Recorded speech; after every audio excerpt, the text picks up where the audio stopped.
Perfect yan, okay. Enough na.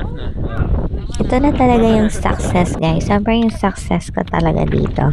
Yung step by step. Oo, tapos tingnan niyo naman yung ano, yung view. Napakaganda ng view sa tuktok ng bundok. Oh my God, napakaganda.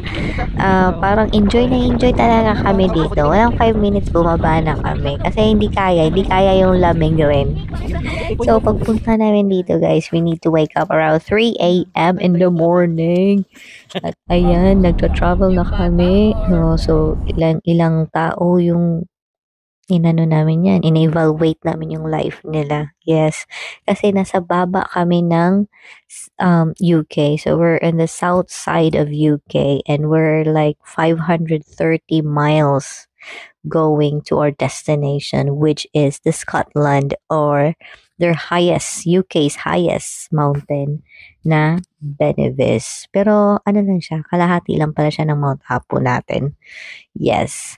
So, 10 hours drive siya papunta. So, from our town area to Yeovil is 10 hours, but we need to go halfway, which is yung trinapa namin is dito sa Lake District.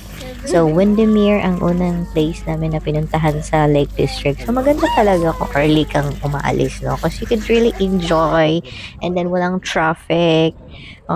See, napakaganda ng mga hangin, ng bulaklak, ng scenery. And syempre, Pilipino tayo. O, baon na. Open. Wow!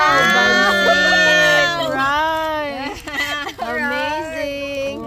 Guys, papunta tayo sa siya. Oh my God, 60. Back na yan. 60. 60 guys. 60 tumae. Ikaw na. Grabe naman makapag-ano? So, tapos na kaming kumain dyan and let's move on and they want to drop to another place here in Lake District at ito na yung Buttermere. Maganda. So, that's why we drop into Lake District kasi ano siya, hindi siya yung city side. So, it will not waste our time to just look for a parking. And from Lake District, we go straight to our How's your house, destination. Glenn?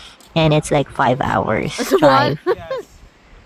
And we're Cannot accommodate? home. It cannot contain our gratitude and Oh.